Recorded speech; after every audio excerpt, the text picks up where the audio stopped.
Magandang gabi, ating mga kababayan.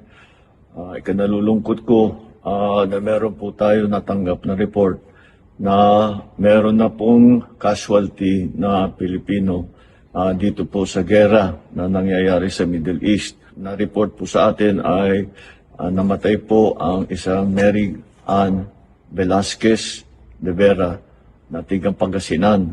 Siya po ay isang caregiver sa Israel na tinutulungan ang kanyang alaga para dalhin sa bomb shelter, ngunit hindi na po nakaabot sa bomb shelter at inabutan na sila bago sila nakarating. Siya ay namatay dahil tinamaan ng shrapnel ng mga bumagsak na bomba. Na-identify na po siya ng kanyang asawa na isang OFW din na nagtatrabaho sa Israel.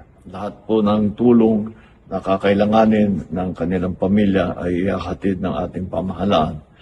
Patuloy po ang ating pag-monitor sa kalagayan ng ating mga kababayan na nasa gitna nitong gera, patuloy pa rin sa Middle East.